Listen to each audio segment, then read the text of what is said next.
nongeye kuguha ikaze kuri Ndak TV. Uyu ni wa mwanya mwiza wagasobanuye, tugiye kuryoherwa. Icara tuze. Mu gutangira filime yacu batwereka umugabo uburi muri gereza bamwita Ray Bradstone, abari kuri telefone ari kuvugisha umugore. Muri ako kanya ariko haba hari indi mfungwa iri kugerageza kumuvangira imutesha umutwe kandi ari kuri telefone, ariko Ray agakomeza gusa nk'uyigendera kure. Ariko yabona imfungwa ikomeje Ray mu kubura icyo akora ahita amukubita. Nyuma y'iminsi mike Ray baza kumurekura nyuma yo gufungwa imyaka 7 abasoje igihano aba yarakatiwe. Mbere yuko agenda ariko afata ibitabo yasomaga ari muri gereza kabisigira umucunga gereza. Ray mu gusohoka muri gereza ariko ako kanya hahita haza umugabo bita Philip Laru abari mu modoka nziza cyane rwose. Uyu Philip abari kugerageza kubwira Ray ko basubira kwiba banke, kigaragara nuko baziranye cyangwa bigeze no kwibana na mbere. Uyu Philip aba yarakoranye icyaha na Ray mbere yuko Ray afungwa, ariko Philip we ikigaragara ntago barafunzweho. Philip abari kugerageza guha Ray lift amubwira ko yaze mu modoka akamutwara, ariko Ray amubwira ko ari ushaka gutwara. Philip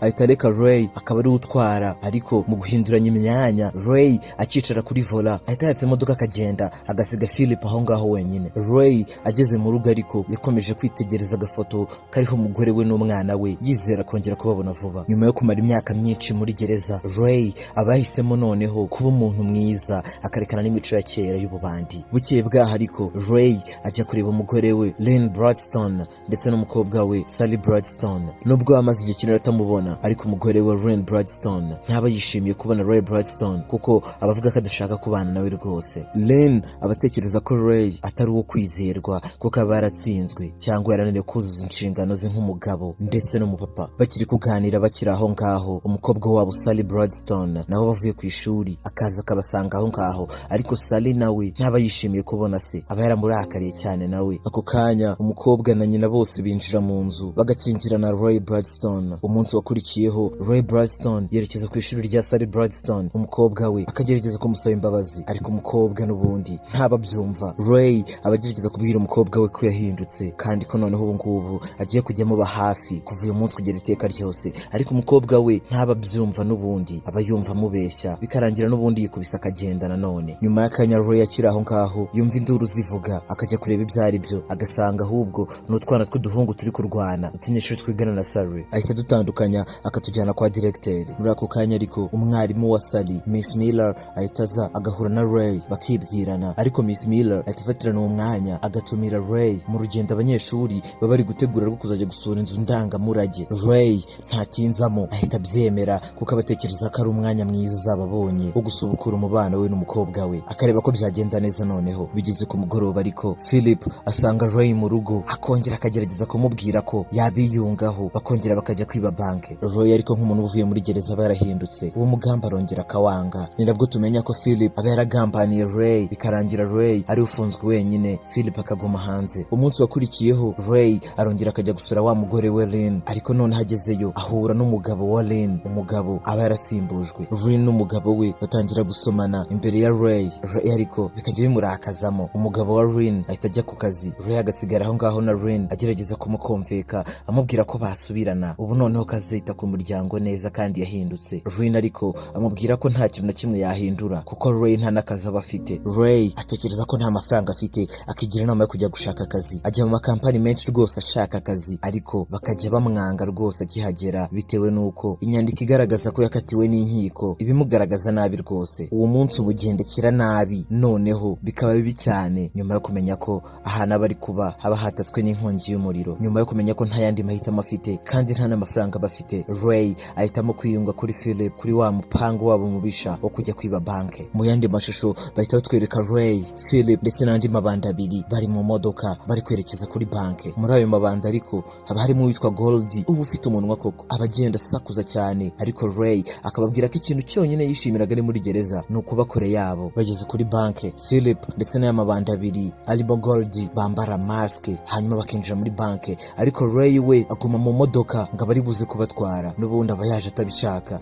Ray akiri aho ngaho arebye imbere abona imodoka y'ishuri, akabona na wa mukobwa we, kumbe ni wa munsi bavuze baba bagiye gusura inzu ndangamurage. Ray ahita atangira kwibuka mu minsi yo hambere akishimana n'umukobwa we bagenda baseka nk'umubyeyi n'umwana. Kwibuka ibi ngibi bihita bimwibutsa ko n'ubundi n'ibyo ari gukora ubu ngubu ari amakosa. Ahita ahitamo gusohoka muri ya modoka akajugunya n'ifunguzo hanyuma akigendera. Ahita yinjira mu modoka y'aba banyeshuri, hanyuma nk'uko yari yarabisabwe na Miss Miller mwarimu w'abanyeshuri akajyana nabo. Umukobwa we Sally akimukubita amaso ararakara cyane akamusaba ko yanasohoka muri iyo bisi, ariko Ray ibyo ngibyo arabyirengagiza kuko abazi neza ko aramutse avuyemo akajya kwiba banke n'ubundi noneho umukobwa we yamubura byiteka. Muri ako kanya Philip abari kwiba basoje kwiba baza biruka bagana ku modoka, ariko bahagera bagasanga imodoka iri yonyine, Ray yavuyemo ndetse n'imfunguzo zabuze ntazirimo. Mu kubura amahitamo Philip na y'amabandi basohoka mu modoka bagatangira kwirukanka n'amaguru. Muri uko kwiruka uwitwa Dale niwe uhungana amafaranga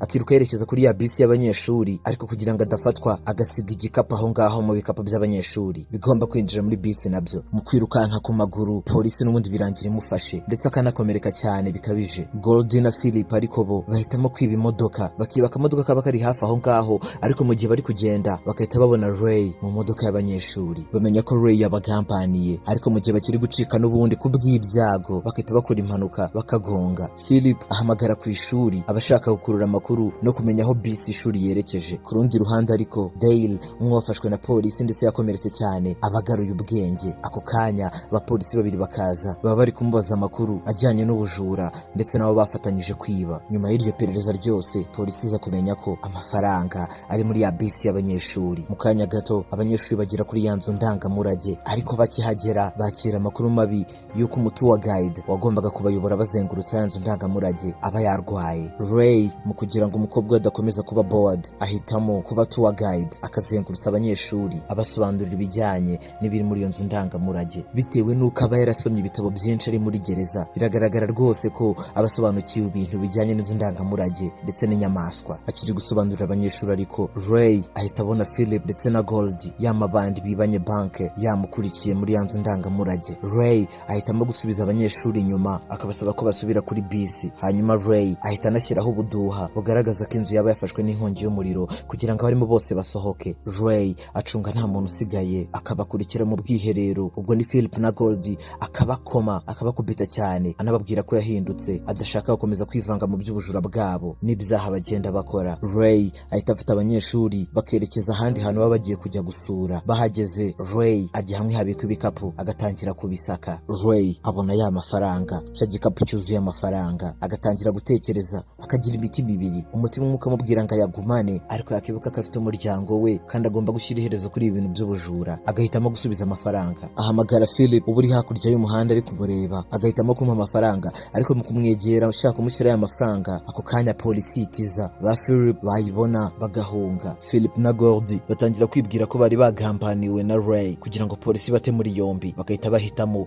kujya kwiyunga ku yandi mabandi y'abanyamegizike kugira ngo azabafashe gufata Ray. Mu kandi kanya ariko Ray abasubisha abanyeshuri kuri hoteli, ndetse Miss Miller akagenda abwira abanyeshuri uburyo bagomba kujya mu byumba byabo umwe ku wundi. Ray ajya mu cyumba cya hoteli afite cya gikapu cyuzuye amafaranga, agahamagara Philip amubwira ko yamusanga kuri hoteli agafata igikapu kirimo amafaranga. Philip ariko abatekereza ko Ray yabagambaniye akamubwira ko agiye kumubwira ahantu hatekanye yazana ayo mafaranga ari uyazanye atari bagiye kuyatora. Akiri kuri telefone ariko wa mukobwa we Sally arinjira mu cyumba akamusaba n'imbabazi kuko batangiye kubona ko papa we ntari birye. Umukobwa na se baba batangiye kwiyunga. Mu kwiyunga Ray asohokana Sally ahantu hatandukanye ndetse bakajya no mu karesitora mu kuganira. Nibwo bagerageza gushyira ibibatanya ku ruhande bakiyunga nyine nk'umubyeyi n'umwana. Mu gihe ibyo byose biri kuba ariko baba polisi babiri berekeza kuri hotel aho abanyeshuri bari kuba, baba bari kugenda babaririza bashaka kumenya aho Ray yaba ari. Begera Miss Miller bamubaza aho Ray yaba ari, bakanamubwira ko Ray ari mu babandi yibye banke, bikamutungura cyane. Ray n'umukobwa we ariko mu gusubira kuri hotel, Sally amubwira ko agiye kumarana umwanya n'abashuti be, cyane cyane uwitwa Josh ngo baba bakundana. Sally agenda yishimye rwose nyuma yo kumarana akanya na papa we, ariko ibyo byishimo bari by'akanya gato kuko agikubita amaso kuri televiziyo akahita abona papa we ari gushinjwa ubujura. Sally ahita asubira kureba se, aba yamurakariye cyane anamubwira ko yakoze amakosa yo kongera kumwizera, biba byamubabaje cyane. Ray ariko nk'umunyabwenge ntaba yiteguye kureka umukobwa we amusobanurira byose uko byagenze, bikarangira Sally atuje. Nyuma yo gusobanurirwa byose uko bimeze, ako kanya ariko Ray abona abapolisi babiri kuri hotel akahita amenya ko ariwe bari gushaka. Ahita asaba Sally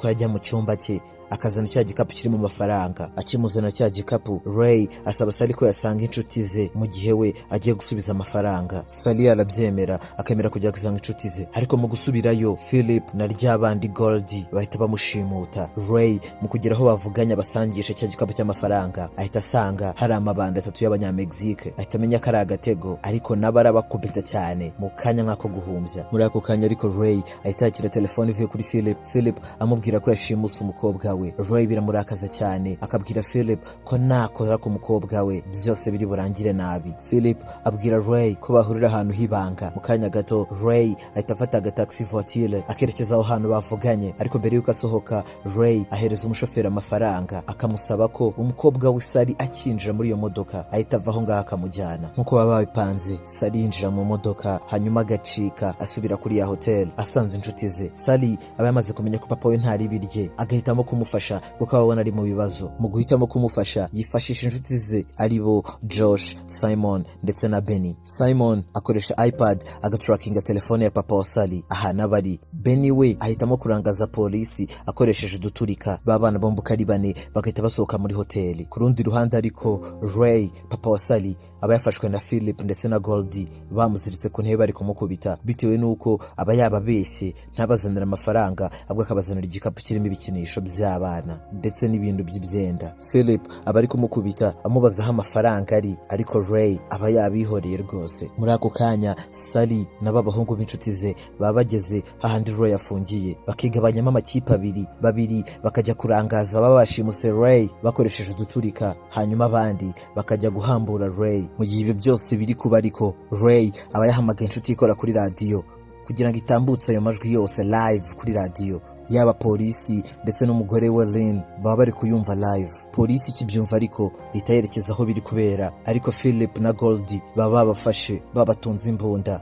Ray ndetse n'abanyeshuri. Philip ntago abazi ko ayo majwi yose ari guca live kuri radio, ahita yemera ko Ray ari inzirakarengane ndetse baba bashakaga kumukoresha muri ibyo byose. Mu gihe Philip aba yenda kubarasa ariko polisi itihagera hanyuma ikabafata ikabafunga. Ray ahita arenganurwa ndetse bakavuga ko nta cyaha afite kuko mu gihe ubujura bwabaga ngaya yari kumwe n'abanyeshuri muri bisi. Muri ako kanya ariko Lynn wahoze ari umugore wa Ray akabana mama wa Sally arahagera, ariko agaturishwa nuko asanze umukobwa we ameze neza, ariko akubita urushyi Ray kubwo gushyira ubuzima bw'umukobwa wawe mu kaga. Ray akomeza gutuza ariko akababwira ko yahindutse rwose nta n'ikibazo afite. Mu gusoza filime yacu batwereka Ray ari muri radio, ari live kuri studio za radio, hanyuma akakira telefone ya Philip amubaza kuntu yabasha kwiyakira ari muri gereza. Filime yacu ni nuko tuyisoza irangira Ray ariko bagira inama y'ukuntu babaho neza muri gereza. Mwakoze kubana natwe. Iyi ni Ndak TV, kora subscribe dukomeze tubane umunsi ku wundi. Ciao ciao.